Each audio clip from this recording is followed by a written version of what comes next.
मर्द और मर्द के लड़ने में और मर्द और औरत के लड़ने में थोड़ा फर्क होता है। तुम्हारा क्या ख्याल है? औरत के लिए मर्द से मैदान में लड़ना कुछ मुश्किल नहीं? तुम्हें अपनी ताकत पे बड़ा गुरूर है। आप सिर्फ मुझे इतना बताइए कि यह मामला कितनी देर लटकाया जा सकता है?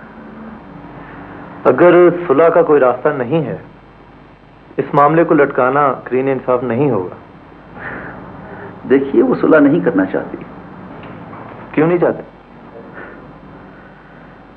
मेरी दूसरी शादी। हेलो यार। हेलो सर, मेरा मजाक उड़ा रहे? सर कैसे मेरा मजाक उड़ा रहे? नहीं सर, मैं इस काबिल कहां कि आपका मजाक उड़ा सकूं। आपको पता है ये क्या कागजात हैं? ये अदालत की उस कार्रवाई के हैं जो मैंने सारा के खिलाफ की है अपने बेटे को हासिल करने के लिए। हाँ, मैंने सुना है। आजकल सुकून है किसे? असूल और आदर्श, ये सब बेजान और खोखले अल्फाज हैं, किताबों में अच्छे लगते हैं। कम से कम कनाडा में रहकर और रम पी कर तो आपकी बातें मत करो। मेरे ख्याल में बगैर कन्विक्शन के लिखना फजूल है।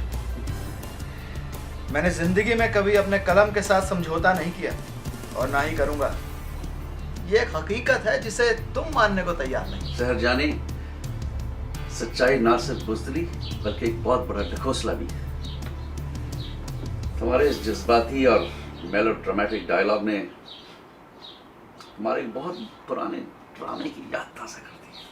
देखती आंखों सुनते कानों को इकबाल भट्टी का अस्सलाम वालेकुम। अचीवर्स विद इकबाल भट्टी जी। शुगुफ्ता जी, आप हमारे साथ हैं एक हफ्ते की छुट्टी के बाद। जी बिल्कुल। सबसे पहले मैं नाज़रीन को अस्सलाम वालेकुम कहना चाहूँगी और मुझे उम्मीद है कि आपको ईद का प्रोग्राम बहुत पसंद आया होगा जो लास्ट वीक था, और ईद भी बहुत अच्छी गुजरी होगी। तो आज हमारे साथ स्टूडियो में टोरंटो की बहुत ही जानी मानी शख्सियत मौजूद हैं जो किसी भी तारुफ के मोहताज नहीं। उनके बारे में जानेंगे, उनकी लाइफ के बारे में, उनकी डिटेल कि उन्होंने कैसे शुरुआत की, क्या प्रॉब्लम्स आई और कैसे वो यहाँ तशरीफ़ लाए। तो म्यूज़िक के हवाले से बता दूं कि इनका नाम बहुत है, ख़ासकर पाकिस्तानी ड्रामा में बहुत इनको देखा गया। जी मेरा ख्याल काफ़ी अर्सा पहले इन्होंने शुरू किया था। इनसे बातचीत करेंगे। जी बिल्कुल। और इन्होंने टेलीविज़न में, रेडियो में कमेंटेटर रहे। आप ब्रॉडकास्टिंग के हिसाब से कोई नाम ले लेते, उन्होंने काम किया हुआ है हर फील्ड में काम हर फील्ड में काम किया। तो इनसे मुलाकात करवाते हैं। जनाब असफर ताहिर की बात कर रहे हैं। अस्सलाम वालेकुम सर। वालेकुम जी। कैसे हैं भाईजान? बस मेहरबानी, थैंक यू, शुक्रिया, बहुत मेहरबानी आपकी। Thank you for coming Z9। हमारी खुशी है जी। बाय। सबसे पहले तो एक हमारा थीम होता है पूछने का, यही कि जब सबको देखने वाले को ये बताएं कि पाकिस्तान में आपने काम तो बहुत किया, उसके बारे में पूछेंगे, लेकिन ये बताएं कि पाकिस्तान कहाँ से हैं आप? मेरा जी ताल्लुक लाहौर से है जी, और मॉडल टाउन लाहौर। पैदाइश लाहौर की? पैदाइश मेरी मलेशिया की है जी, कोलालंपुर की। By birth I am Malaysian, I am also Malaysian national. तो my father used to work for United Nations, UNDP। तो वो वहाँ पर काफ़ी साल रहे, तो वहाँ पे मेरी पैदाइश हुई। फिर उसके बाद I think I was probably 6-7 साल का था जब मैं पाकिस्तान आया जी। तो बस फिर वो कुछ पाकिस्तान रहे, फिर आना जाना कुछ रहा। आपकी एजुकेशन जो स्कूलिंग जी मेरी जी हाँ लाहौर की है इनिशियली। मैं फिर गवर्नमेंट कॉलेज लाहौर से मैंने ग्रेजुएशन की थी और मास्टर्स ऑफ इकोनॉमिक्स। उसके बाद फिर वेंट टू लंदन इंग्लैंड। मैंने कहा शायद आप कहेंगे मास्टर्स ऑफ एक्टिंग। ये बताएं कि जो वो बताएं कि जो एक्टिंग की तरफ, ड्रामा की तरफ आप पाकिस्तान टेलीविज़न की तरफ गए, वो किस तरह शुरू हुआ? ये जी काफ़ी पुरानी बात है। ये आई थिंक इट वाज 1982 या 83 की बात है। हमारे एक दोस्त थे जी, फैमिली फ्रेंड्स थे, हनीफ साहब, आपको याद हो, फिल्म एक्टर हनीफ, वो नेगेटिव रोल्स किया करते थे। तो वो एक दफ़ा मेरे पास आए घर पे हमारे, तो उन्होंने कहा जी कि फिल्म इंडस्ट्री को यंग एक्टर्स की, I was a young boy at that time. तो मैं अभी भी माशाल्लाह यंग है। मैं पढ़ रहा था प्रॉब्ली। तो उन्होंने कहा जी कि वो they looking for some young actors, तो एक फिल्म बना रहे हैं जी नजरुल इस्लाम साहब। तो उस फिल्म के लिए उनको कुछ चाहिए, तो आप खैर उन्होंने मेरी कुछ बनाई, वीडियो बनाई, मेरी शो रील बना के, तो वो उन्होंने दिखाई, मेरी फिल्म से मुलाकात भी करवाई उन्होंने। तो वो फिल्म बना रहे थे जी पलकों की छाँव में। और उसके लिए उन्होंने कहा जी हम आपको कास्ट करना चाहते हैं। तो मैंने कहा जी ठीक है। उसके बाद ज़्यादा इन जो प्रोडक्शंस होती हैं जी इनमें टाइम लगता है, क्या आई मीन लॉजिस्टिक्स वगैरह, आप भी इस इंडस्ट्री से आपका ताल्लुक है तो आप जानते हैं कि इसमें टाइम लगता है। कोई भी आप फिल्म बना रहे हैं या आप टीवी सीरियल बना रहे हैं तो इट टेक्स टाइम, उसको सारी उसकी प्लानिंग करना कराना, लोकेशन, तो उसमें कुछ टाइम लग गया उनको। तो मेरा in the mean time London England admission हो गया जी, तो मैं वहाँ पर पढ़ने चला गया। तो मैं वहाँ गया हूँ तो कुछ अर्से बाद जनाब वो कॉल आई, जनाब घर से मेरी कॉल आई कि जी वो तो हनीफ अंकल ढूंढ रहे हैं आपको। मैं कहा जी उनकी बात है जी आप कहाँ चले गए, आप तो फिल्म तो स्टार्ट होने वाली है और आप वहाँ चले गए।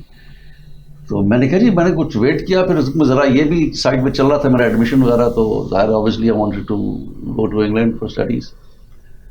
तो वो काफ़ी थोड़ी सी बदमज़गी भी इन द सेंस कि उन्होंने कहा जी कमाल है हम इसको कास्ट फाइनलाइज। आपने बाकायदा एक्टिंग का कोई कोर्स किया था?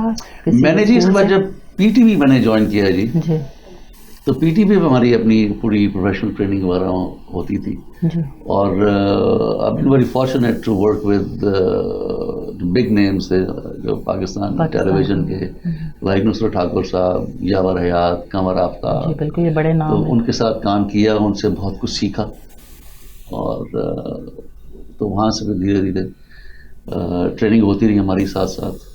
लाइक आपको पहले पीटीवी से ऑफर हुई थी, बाद में उस मूवी के लिए आप गए या पहले मूवी के लिए आई थी।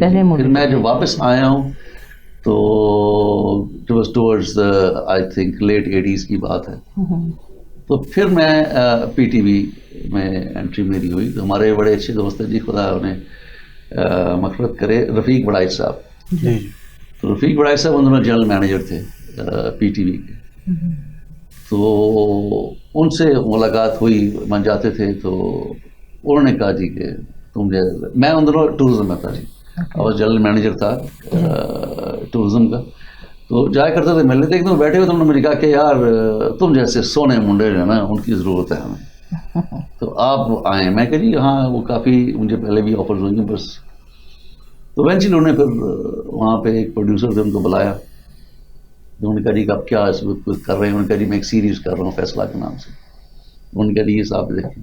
उन्होंने मेरी तरफ देखा, उस ज़माने में मेरी एक फ्रेंच बियर्ड मैंने रखी थी कुछ अर्से की। उन्होंने कहा जी एक सेट करोगे तो लगती सेट है, तो इनको थोड़ा सा हम वो वाइटो शेडो करके, अलग was young at that time, मैं तो 20s में था। तो उन्होंने कहा नहीं जिनको करवाएंगे, वो रोल ऐसा है। तो वो फिर मैंने किया। उसमें क़याम सरहदी थे हमारे साथ, रेहाना सिद्दीकी थी, नबील था, तो अच्छी कास्ट थी उसकी। अच्छा साहब, सबसे पहले जो रिलीज़ हुई, आप चाहे कह रहे फिल्म या ड्रामा पीटीवी पे, उसका नाम क्या था आपको याद है? जी फैसला, उसी की बात कर रहा हूँ। वो मेरा पीटीवी का पहला ड्रामा था। जी। तो बस उसके बाद एक दफ़ा वंस यू एंटर तो फिर चल काम। तो आप उस जब आप पीटीवी आपने ज्वाइन किया प्लेस के लिए, तो आपको घर वालों की तरफ से, क्योंकि हमारे माशरे में आपको पता है अगर आप पढ़ रहे हैं तो फ़ौरन आपको इजाज़त नहीं मिलती है। नहीं जी, उस वक्त मैं अब जॉब कर रहा था। जब मैं पहले जब फिल्म के लिए मुझे ऑफर हुई थी उस वक्त मैं आई वाज स्टार्टिंग, बल्कि कंप्लीट ही की थी मैं। तो आई वाज लुकिंग फॉर उस जॉब में था मेरा जाने का। तो फिर मैं इंग्लैंड चला गया उसके बाद। तो नहीं जी, मेरा ऐसा कोई मसला नहीं था घर वालों की तरफ। मेरी फैमिली बड़ी एजुकेटेड, पढ़ी लिखी और बड़ी ब्रॉड माइंडेड है, और वो इन चीज़ों में नहीं है, और बल्कि वो तो इनकरेज किया करते थे। लेकिन ज़्यादातर जिस ज़माने की शूरत का बात कर रही है, मेरे ख्याल उस ज़माने में अभी भी मेरे ख्याल लड़कियों के लिए थोड़ा था जी। अब थोड़ा सा मामला चेंज हो गया। अब तो काफ़ी पढ़ी लिखी और अच्छी फैमिली से लड़कियाँ और लड़के भी आ रहे हैं जी। और उस वक्त हम लड़के थे, हम अब दूसरों को लड़का कहते हैं। तो यह है कि अब I think things have changed. उस वक्त एक बड़ा एक ऑर्थोडॉक्स, एक प्रिमिटिव स्टाइल था एक, अब तो काफ़ी आई थिंक इक्विपमेंट भी बड़ा चेंज हो गया। ज़माने में वो पुराना कैमरा टिक टिक टिक टिक चल रहा है, अब तो डिजिटल कैमराज आ गए हैं और काफ़ी। उस ज़माने में और अभी तक आपने बहुत सारी लैंग्वेजेस में काम किया, जिसमें उर्दू भी है, पंजाबी, इंग्लिश, सब में आपने। आप किस में ज़्यादा कंफर्टेबल जोन में होते हैं कि सब एक ही? Depending upon the role. English में काफ़ी किया मैंने, पाकिस्तान में भी किया, और यहाँ भी मैंने काफ़ी इंग्लिश फिल्म भी की हैं मैंने, इंग्लिश थिएटर भी किया यहाँ पे। एक ज़माने में जब मैं कनाडा आया तो I was mainly involve with downtown में the main stream English theatre में। तो उसमें आपने स्टेज प्ले में भी किया? जी स्टेज, जी हाँ, स्टेज इंग्लिश स्टेज भी किया है, उर्दू हिंदी का भी किया है। तो उसमें स्टेज का ये है जी, थिएटर का ये है कि उसमें आपको टाइम बहुत चाहिए, और क्योंकि रिहर्सल्स होती हैं और लाइव होता है। कई महीने आपकी रिहर्सल्स चल रही हैं, टाइम काफ़ी देना है। तो जब मैं downtown main stream English theatre में जब इन्वॉल्व था स्टेज में, तो फिर यहाँ से जाना करना टाइम देना, तो वो भी कुछ अर्सा तो मैंने काम किया, कुछ प्लेस वगैरह में काम किया। फिर मैंने कहा कि ये मेरे लिए काफ़ी, उसके बाद मुझे काफ़ी आती नहीं ऑफर्स वगैरह, फिर सारे आपके कॉन्टैक्ट्स ही बन जाते हैं। फिर डिफरेंट थिएटर कंपनीज हैं, ड्रामा कंपनीज हैं, उनमें आपके प्रोफाइल जा चुका होता है, आपका रेज्यूमे वगैरह, तो फिर जब भी कोई होती है तो वो ऑनलाइन कास्टिंग करके आपको कॉल करते हैं कि भाई हम कर रहे हैं, कम मीट अस। ऐसा अभी भी होता है कि ड्रामों में, फिल्मों में जब पेयर्स काम करते हैं, कपल्स काम करते हैं, तो उनको फेवरेट कहा जाता है कि ये कपल बड़ा अच्छा लगता है, ये फेवरेट अच्छा लगता है। उस ज़माने में आपने ज़्यादा किसके साथ काम किया? मेरा जी काफ़ी मुख्तलिफ रहा, मैंने किसी एक के साथ नहीं किया। मारिया वास्ती के साथ काम किया मैंने, फिर आपके नाम ही भूल गए यार, तो बड़ी पुरानी बात कर रहे हैं आप। मारिया के साथ भी लास्ट जो मैंने, इसलिए मैंने कहा कि फेवरेट कोई जिसके साथ ज़्यादा आपने काम किया। मारिया वास्ती के साथ ही लास्ट जो मैंने काम किया था, दैट वाज इन 1999। वो जिन भूतों के दौरे आप ही को पड़ते हैं ना, फिक्र की बात नहीं है, ठीक हो जाओगी। मैं बीमार तो नहीं? खानदान भर में तो यही मशहूर है। 98-99 में आखिरी आई थिंक लास्ट मैंने इसके साथ काम किया। वो कमर आफ्ताब साहब का एक सीरियल था अजनबी रास्ते, उससे पहले एक टेली फिल्म थी जावर हयात साहब की, उसमें भी उस थे। फिर आप कह लें कौन कौन थी ये आपकी शगुफ्ता, आप ड्रामे ज़्यादा देखती हैं, आप उनकी हेल्प कर सकती हैं, बता सकती हैं कौन? नहीं, मैंने वो जब वो काम कर रहे थे तब मैंने शाइस्ता जबीन के साथ काम किया। जी, शाइस्ता जबीन बड़ी सीनियर आर्टिस्ट हैं हमारी, तो उनके साथ काम किया। फिर इरा मसूद के साथ भी एक किया। फिर कौन कौन नाम ही भूल गए। आप बताएंगे कि उस ज़माने में सबका सबसे फेवरेट ड्रामा कौन सा था जो कोई सबसे ज़्यादा मशहूर हुआ था, कोई याद है आपको? काफ़ी ड्रामे थे जी। एक 93 में हमने एक सीरियल किया था जी, जर्द दोपहर, उसमें मुझे अवार्ड भी मिला जी। I am also award winning actor. जी जी, दो मुझे मिले थे। 1993 में हमने एक सीरियल किया था जी, Zard Dopahar. It was written and directed by Shahid Mahmood Nadeem, जो मदिया गौर के हस्बैंड। जी जी, बाद में ये ही retired as DMD PTV। He is very good friend, very learned and educated, बड़ा उनका अच्छा, उनके साथ काफ़ी मैंने काम किया। तो ये जर्द दोपहर उनका सीरियल था। इसमें थोड़ा सा पॉलिटिकल एक पर्सनैलिटी के बारे में ये प्ले किया था, तो ये काफ़ी पॉपुलर हुआ था। तो इस प्ले में मैंने पुलिस ऑफिसर का रोल किया था, तो मुझे उसमें अवार्ड मिला था, Pakistan graduate award for best actor था उसमें। मुझे तफ्तीश के लिए 3 दिन का वक्त दे दें sir. Oh, for God's sake, Tariq Hussain, कब समझोगे तुम? वो कोई आम आदमी नहीं है। He is not an ordinary person कि जिसका जब चाहा जितना चाहा जिस्मानी रिमांड ले लिया। और तारिक, तुम्हें सर्विस से सस्पेंड कर दिया गया जी। तो उसके बाद बस काफ़ी काम चलता रहा, आज सब के साथ ही काम किया जी। शगुफ्ता जी। जी, मैं एक सवाल मेरे जहन में आ रहा था जब आप बात कर रहे थे।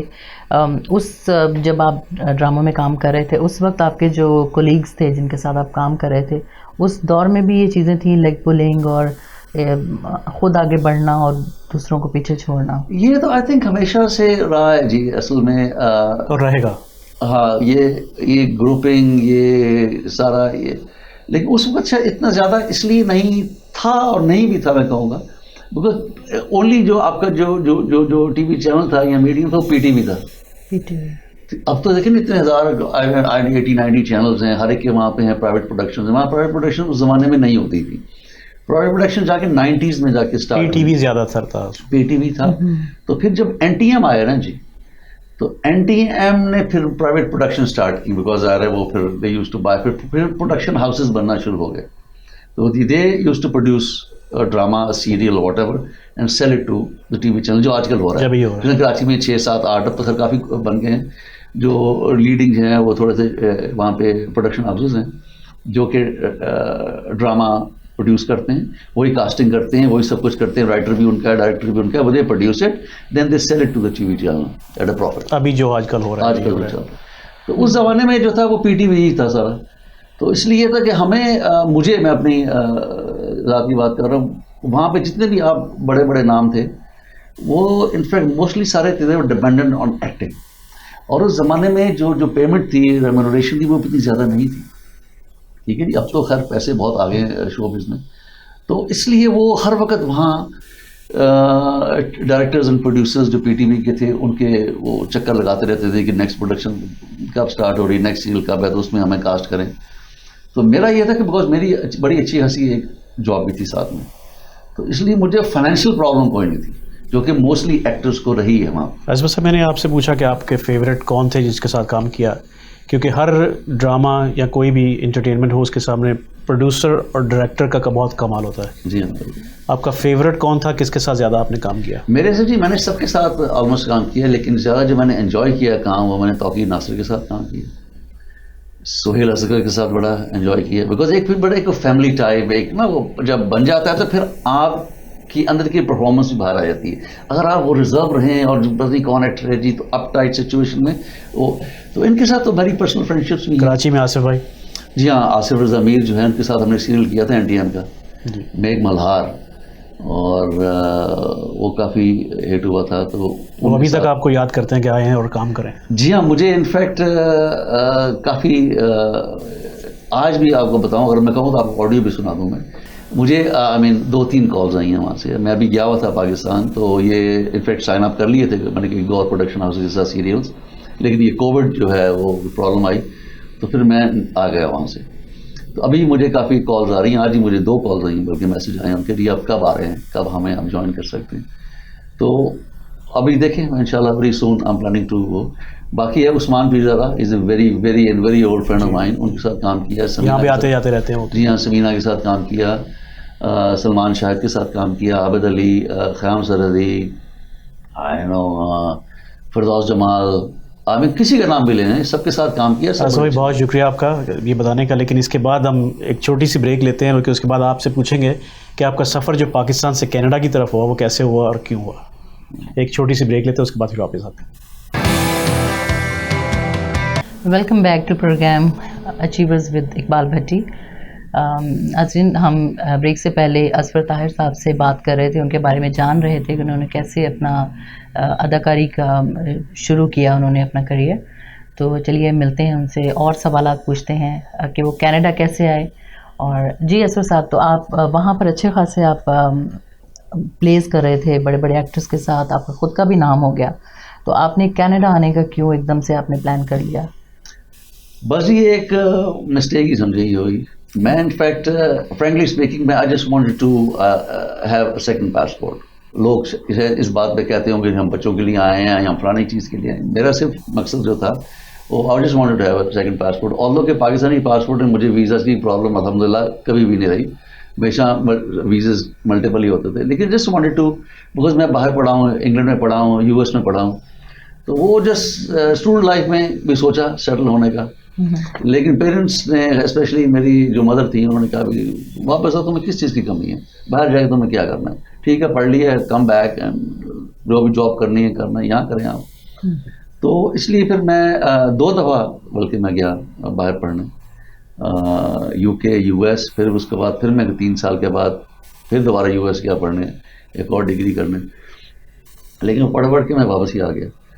तो मेरा बस यही प्लान था कि यार चलते हैं। तो वो असल में ये आपकी बड़ी इंटरेस्टिंग बात है, I was very busy, I mean acting में ही बहुत बिजी था, मेरी अदरवाइज अपने दूसरे करियर में भी। तो मैं जब इस्लामाबाद गया हूँ, Indian high commission Islamabad, interview के लिए उन्होंने मुझे बुलाया, तो वहाँ बैठा हुआ था, तो वो उसने मुझे पहला क्वेश्चन किया, जी why do you want to go to Canada. अब मेरे पास कोई जवाब नहीं, मैंने वाइफ को देखा, वहाँ पे वो तो नहीं कह सकते पासपोर्ट के लिए। हाँ, तो मैंने कहा for childrens better education and all that. उन्होंने कहा कि I've gone through all your files and everything, I've seen your children are studying at good private English medium schools.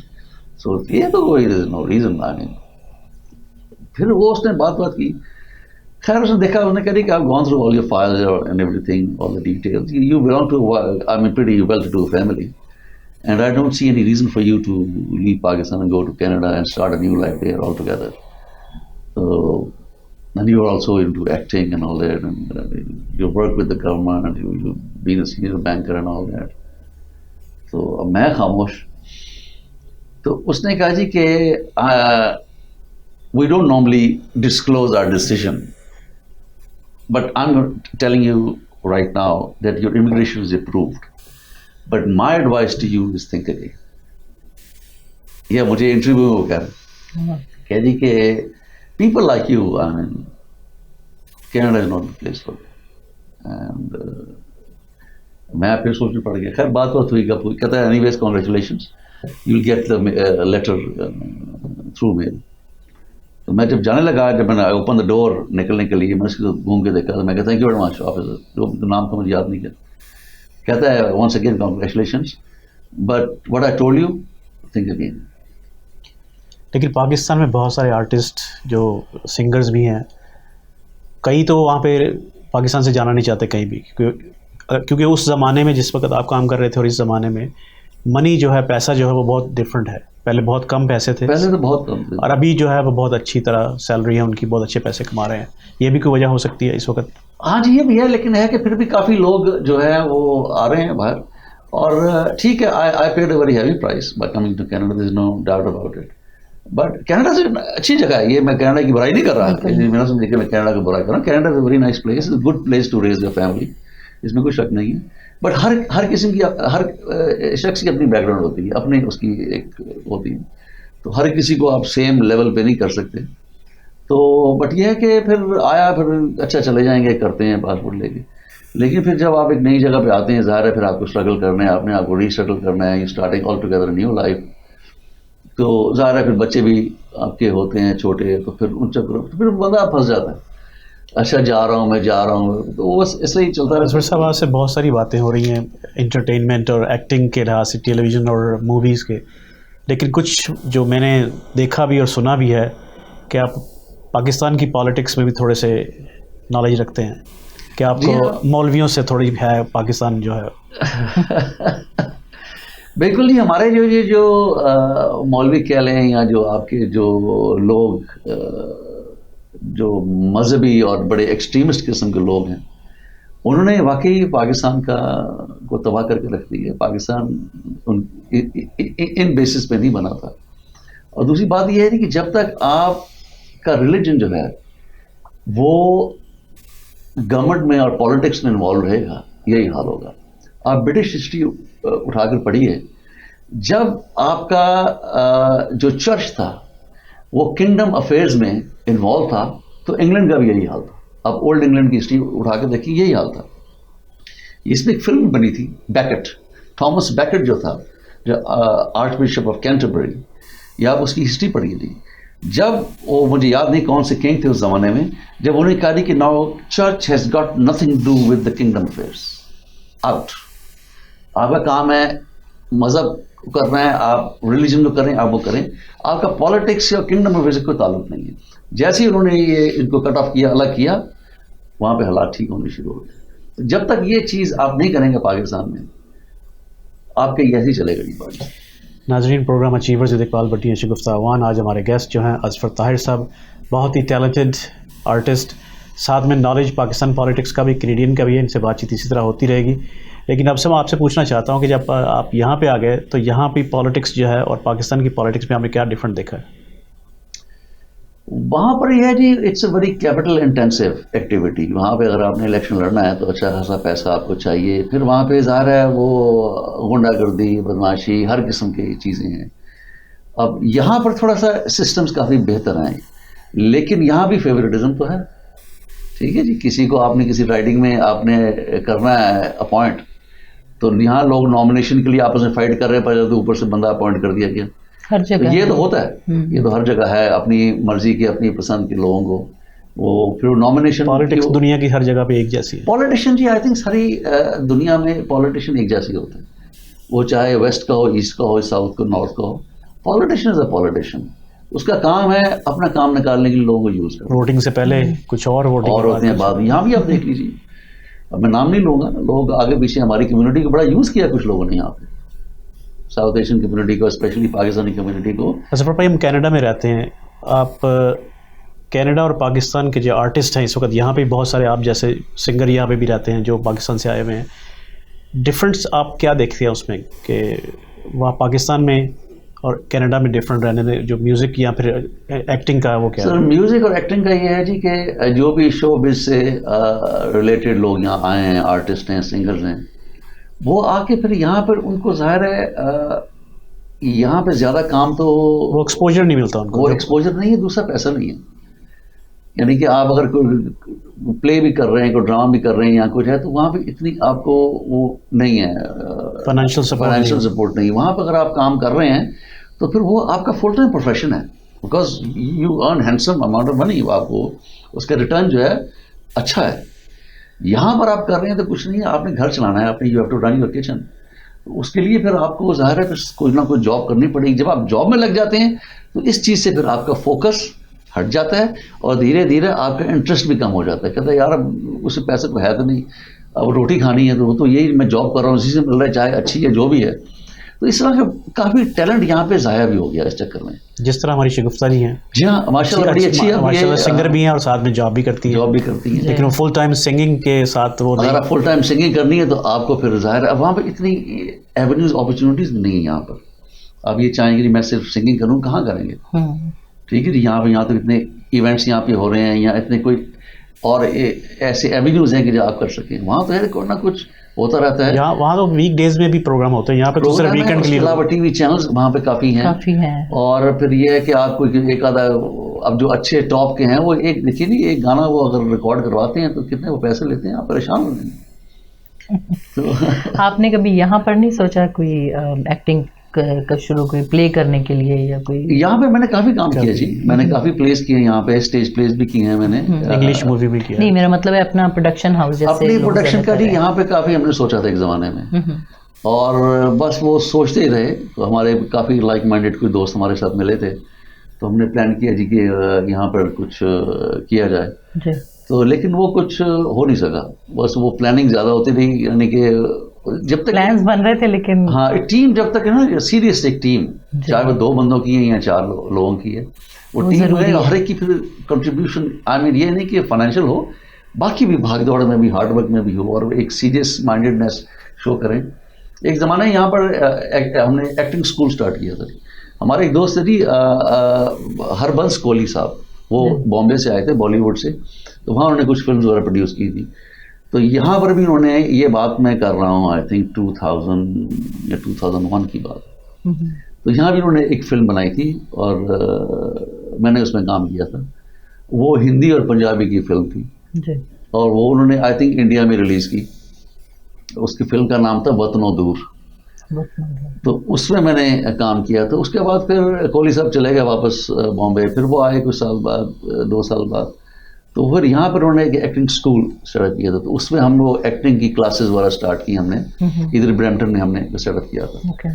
लेकिन वो फिर बस वो थोड़ा सा चला, फिर कोहली साहब चले गए वापस, तो बस इस तरह कुछ वो फिर उनकी एब्सेंस में चीज़ें काफ़ी गड़बड़ हो गई। असफर साहब मैं सीरियस नोट पे आपसे बात करना चाह रहा हूँ। ड्रामे जो अब बन रहे हैं या जो पहले बने थे, इन पहले स्टोरी जो होती थी वो आपको पता क्या होती थी, और इस वक्त जो हो रही है वो क्या है? डोमेस्टिक वायलेंस को सामने रखते हुए, ख़वातीन को सामने रखते हुए, उस ज़माने में और इस ज़माने में जो बन रहे हैं ड्रामे, मुझे तो ये लगता है जो इस ड्रामे बन रहे हैं अभी जो बन रहे हैं, चाहे वो कहीं भी चल रहे हैं, किसी चैनल पे भी चल रहे हैं या कोई भी है, स्टोरी उनकी एक ही चल रही है। क्या वजह है? वडी साहब ये वेरी अनफॉर्चुनेट, असल में अब जो है ना वो कमर्शलिज्म और ये पैसा काफ़ी इन्वॉल्व है इन चीज़ों में।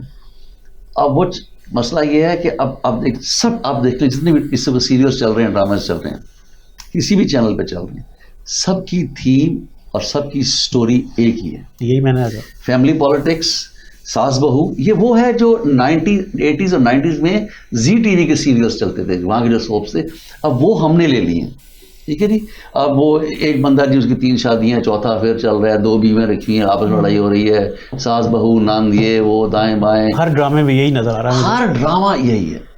और मैं तो हैरान हूँ उन लोगों से जो सारा दिन बैठ के और उनको वॉच करते हैं, उन खवातीन को। एक चीज़ और देखने में आई है जो कि मैं पर्सनली कह सकता, मुझे वो नापसंद भी है कि जो लड़का है घर में माँ बाप के अंडर कंट्रोल होता है, जो माँ बाप कहेगा वही करना उसने, जिससे कहना कि बीवी जो है वो लड़ रही है, इतना चीखना चलाना आ गया है और इतनी एक बदतमीजी आ गई है, और वही देख देख के हमारी, सॉरी टू से, हमारी औरतों का भी एटीट्यूड हो गया। वो भी अब घर में वही स्टाइल, सारे अब जो चीज़ देखते हैं वो असर तो करेगी ना। एक दफ़ा 2 दफ़ा हैमरिंग करते रहें आप तो वो आ जाएगी।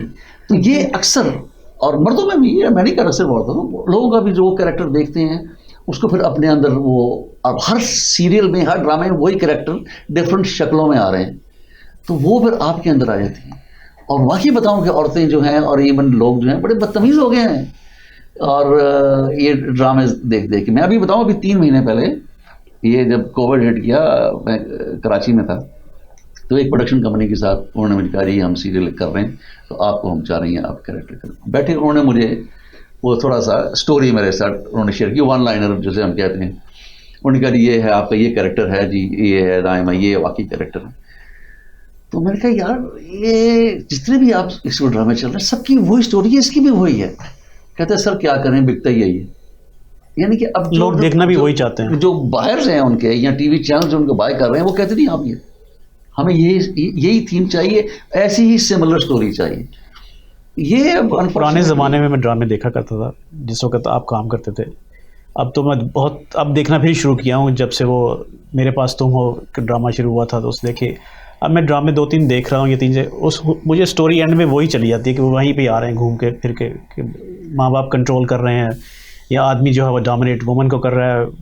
तो यही स्टोरियाँ सब वही हैं। और क्या यही वजह कि आप खुद आपने भी कहा कि आप ड्रामे नहीं देखते हैं आजकल? मैं ऐसा नहीं देखता, मेरे बल्कि घर वाले भी मुझे कहते हैं कि आप एक्टर हैं और ड्रामा नहीं देखते। मैं जी पहली बात यह है कि एक तो वही चीज़ें चल रही हैं, और दूसरा मैं थोड़ा सा आउट हूँ कनाडा आके, तो मेरा दिल चलता है, इसलिए मैं तो नहीं देखता ड्रामे। तो अब मैं गुजर से कभी ऐसे ही थोड़ी सी ग्लांस की, तो वही चीज़ें चल रही होती हैं। और वही जो एक ज़माने में वो पूरा डेकअप होके कपड़े शपड़े पहन के और जनाब लड़ रही हैं एक दूसरे के सामने, जो ZTV में होता था। स्टोरीज़ के अलावा कमर्शलाइज ज़्यादा हो रहे हैं। ज़्यादा है जी, असल में पैसा काफ़ी इन्वॉल्व हो गया है, कमर्शलाइजेशन बहुत आ गई है। तो आई थिंक वो जो कंटेंट है वो वही रह गई है, क्वालिटी नहीं है। ठीक है जी। और सॉरी टू से, अब मेरे काफ़ी दोस्त हैं इसमें इन्वॉल्व हैं, जो प्रोडक्शन में भी हैं, डायरेक्शन में भी हैं, राइटर्स भी हैं मेरे दोस्त, और उनसे भी माजूर के साथ क्वालिटी नहीं है। क्योंकि हमारे ज़माने में जब हम काम करते थे PTV, हमारी बड़ी रिहर्सल्स होती थी। असफा भाई आपसे पूछेंगे अनफिनिश जर्नी के बारे में। हमारे जानने वाले जो देखने वाले वो भी जानना चाहेंगे। इसी तरह देखते रहिए, लेकिन एक छोटी सी ब्रेक के बाद फिर वापस आते हैं। Welcome back to programme achievers with Iqbal Bhatti and Shagufta Awan. And Shagufta Awan of course. Break से पहले हम लोगों ने जिक्र किया था इकबाल साहब ने कि असफर साहब से हम पूछेंगे उनकी अनफिनिश्ड जर्नी के बारे में। तो आप लोग भी इंटरेस्टेड होंगे और बड़े एक्साइटेड बैठे होंगे सुनने के लिए, तो चले उनसे पूछते हैं। जी असफर साहब, आपकी क्या अनफिनिश्ड जर्नी आपकी लाइफ के बारे में? आपने जो जी वो फिल्म यहाँ काफ़ी साल पहले हमने यहाँ फिल्म की थी अनफिनिश्ड जर्नी, वो इंग्लिश में थी, और उसको इनफैक्ट उसकी हमने उर्दू की भी एक वर्जन बनाई थी, अधूरा सफ़र। तो ये बहुत पुरानी बात है। इसमें हमारे एक बड़े अच्छे PTV के बड़े नामवर प्ले राइट थे जी, डॉक्टर डेनिस आइजक जी, वो भी इन्वॉल्व थे इस प्रोजेक्ट में। मेरे साथ भी उन्होंने काम किया। जी हाँ, अच्छे राइटर। तो डेनिस साहब बहुत माशाल्लाह, लेकिन वो भी जैसे कहते हैं ना कि कनाडा एक और टैलेंट खा गया, तो वो भी आके बस वही स्ट्रगल लाइफ में लग गए। तो अपना जो उनका टैलेंट था, जो उनका मेन फोटे था, वहाँ से वो हट गए। बल्कि यहाँ आने के बाद भी काफ़ी साल यहाँ से लिख के भेजा करते थे। बट ये कि फिर वहाँ पे प्राइवेट चैनल्स खुलने के बाद फिर कंपटीशन हो गया, जो आप सीन में ना हो तो ऑब्वियसली फिर वो you have to be there to do business और टू फाइट। तो दूर बैठ के जंग नहीं लड़ी जाती, यहाँ दूर बैठ के काम नहीं कर सकते आप। तो उसमें वो इन्वॉल्व थी। उसके अलावा काफ़ी क्या जी, इब्लीस हमने एक फिल्म की थी, उसमें मैंने फादर का यानी कि पैस्टर का रोल मैंने किया था। फिर उसके अलावा काफ़ी मैंने शॉर्ट फिल्म्स भी की हैं और फीचर फिल्म्स भी की हैं। शॉर्ट फिल्म मैंने की थी जी प्रिया, इंग्लिश की थी। फिर एक और शॉर्ट फिल्म थी इंग्लिश की, डॉगमेटिक हार्मनी, वो भी मैंने की। फिर एक फीचर फिल्म थी जी नेवर टू लेट, वो भी इंग्लिश की थी। फिर उसके अलावा मैंगो, CTV की एक सीरीज़ चल रही है मैंगोज, उसमें मैंने काम किया, CBC और CTV। फिर मैंने कुछ कमर्शियल भी किए थे रॉजर्स के, वो भी पुरानी बातें कर रहा हूँ मैं। और एक बल्कि बॉलीवुड एक इन्होंने जब ये रॉजर्स टीवी ने बॉलीवुड ऑन डिमांड को जब लॉन्च किया तो उसके ऊपर उन्होंने एक कमर्शियल बनाया था, तो उसमें मैंने लीड विलन प्ले किया था। असफर भाई, इतना आपने काम किया, इंग्लिश, उर्दू, कनाडा में, पाकिस्तान में, पंजाबी, हर चीज़, कोई ऐसी चीज़ या ऐसी कोई ख्वाहिश है दिल में कि आप ये भी करना चाहते हैं जो नहीं किया आप एक्टिंग के लिहाज से? बस सर और काम करना चाहते हैं कि आके कनाडा आके काफ़ी तो गैप आ गया, काफ़ी साल मैं यहाँ तो थोड़ा बहुत करता रहा, लेकिन बैक होम जो है काम मैं नहीं कर सका। मुझे काफ़ी ऑफिस भी आती नहीं, लेकिन बल्कि कमिट करके समाधि अगर मैं नहीं जा सका, काफ़ी सालों से ये चल रहा है। तो बट है कि इंशाल्लाह अब want make a comeback to Pakistan scene दोबारा से इंशाल्लाह करते हैं। तो बाकी है कि मैंने एक और फीचर फिल्म की थी, बड़ी हॉरर फिल्म थी, फॉरगॉटन कॉर्प्सेस, वो भी रिलीज़ नहीं हुई, वो थोड़ी सी डिले हो गई फिल्म। उसका प्रीमियर होगा तो इंशाल्लाह फिर आपको इनवाइट करेंगे। फिर एक और की हमने यहाँ पे फिल्म बनाई थी, बड़ा शायर छोटा आदमी, इसमें आसिफ रशीद साहब की डायरेक्शन थी, जावेद दानिश साहब की स्क्रिप्ट था, वो हमने यहाँ पे रिलीज़ हुई थी, उसका प्रीमियर किया था हमने यहाँ एल्बिन सिनेमाज में, ऑल दैट। तो इसमें काफ़ी काम करते हैं, स्टेज काफ़ी किया मैंने, stage plays I mean Urdu के, हिंदी के, आपके इंग्लिश के काफ़ी काम किया। फिर टीवी के मैं प्रोग्राम्स भी करता रहा हूँ यहाँ पे काफ़ी। मेरा एक बड़ा पुराना प्रोग्राम था सलाम कनाडा, इसको मैं होस्ट करता था, काफ़ी साल किया मैंने। तो इसमें जी, आजकल जो हमारे टीवी प्लेज आ रहे हैं उनमें आपका कोई फेवरेट एक्टर जिसको आप मानते हैं कि वाकई ये एक्टर है, एक्टिंग आती है करनी? ये तो बड़ा अजीब सा मुझको सवाल कर दिया आपने, आउट ऑफ कोर्स। अब सारे अपने यार दोस्त हैं, नए एक्टर्स काफ़ी आगे जी। असल में ये है कि सारे अपनी अपनी मेहनत कर रहे हैं, अपने कर रहे हैं। अब ये है कि ठीक है, अब लगे हुए हैं, अब चलने दें जो ज़्यादा चल रहा है। चलो इसी नौयत से मैं एक और सवाल पूछ लेता हूँ, उसको ज़रूर बताएंगे आप। राइटर बहुत सारे हैं पाकिस्तान में, बड़े अच्छे अच्छे राइटर हैं। खलीलुर रहमान साहब के बारे में क्या ख्याल है? खलीलुर रहमान कमर जी मेरे बड़े पुराने दोस्त हैं और इनके साथ मैंने काम किया। इनके साथ मैंने उसको काम किया जब मैं भी नहीं इनको जानता था, और ये उसको नए नए अभी शोबिज़ में आए थे। ये मैं बात कर रहा हूँ जी 1995-96 में हमने एक सीरियल किया था दस्तक और दरवाज़ा, उसके राइटर खलीलुर रहमान कमर साहब। और इनका अपना एक डिफरेंट स्टाइल है लिखने का, थोड़े से ये जिलाली तबीयत भी रखते हैं, सरिया है। हाँ, वो अब थोड़े से थोड़ा सा है वो उनमें जिस पे सुई अड़ जाए बस वो अड़ जाती है। लेकिन वो हक की बात करते हैं, मेरे भी वो फेवरेट है खलीलुर रहमान तो कमर। वो ये है कि उनका उस ज़माने में, मैं उस ज़माने से जानता हूँ, अब 95 की बात देख लीजिए, दस्तक और दरवाज़ा उनका लिखा हुआ था और उसको डायरेक्ट किया था सलमान शाहिद ने। And it was a good serial, बड़ी अच्छी कास्ट थी उसकी, और उस ज़माने से मैं जानता हूँ। और फर्स्ट मेरा इंट्रोडक्शन उनसे उस वक्त हुआ था। उसके बाद मेरे ख्याल वो काफ़ी अच्छे राइटर, लेकिन दुनिया भर में वो मेरे पास तुम हो, क्या वही था ना ड्रामा उनका? जी बिल्कुल उनका था। आप कह रहे हैं कि वो फेर रहते हैं, तो उसमें मुझे उस ड्रामे बताएं कि फिर कौन सी थी, अजहर साहब ही जाना चाहते हैं। नहीं, वो उनकी जो मेरे पास तुम हो ड्रामा है वो उनकी तख्लीक थी, उन्होंने लिखा, लेकिन बात उनकी ज़ात की हो रही है कि वो खुद कैसे। आपने वो ड्रामा देखा था? मैंने नहीं देखा मुझे काफ़ी लोगों ने कहा, लेकिन असल में चेक करें, हर शख्स की अपनी होती है कुछ। जब फेम और पैसा जब आ जाता है तो आई थिंक थोड़ा सा वो एटीट्यूड भी लोगों में आ जाता है, ईगो आ जाता है। ईगो, एटीट्यूड, थोड़ा सा आप कह रहे हैं ना, वो एक वर्ड है खास इसका कि वो होना नहीं चाहिए। आई थिंक ये तो अल्लाह की देन है, बिल्कुल उसका शुक्रगुजार होना चाहिए इंसान को, खुदा ने आपको इतना नवाजा है।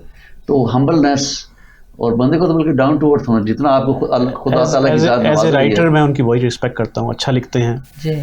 लेकिन आई थिंक एटीट्यूड का मसला है। खातून जो फीमेल्स हैं उनकी रिस्पेक्ट करनी चाहिए जी जी, हर हाल में। आई थिंक वो है थोड़ा सा एटीट्यूड का क्योंकि मसला देखेंगे काफी औरतों लोगों में है। माँ भी है, बहन भी है, जी हाँ, तो रिस्पेक्ट उसमें होनी चाहिए। थोड़ा सा आई थिंक किसी तरीके पे आकर उन्होंने ये नहीं किया था। हाँ, वो थोड़ा सा आउट हो गया था। तो आई थिंक हमारे अच्छे दोस्त हैं माजी के, मेरे तो खैर काफ़ी अच्छे से उनसे रब्ता नहीं, मुलाकात नहीं हुई, तो 95 से हमारी उनके साथ ताल्लुकात हैं।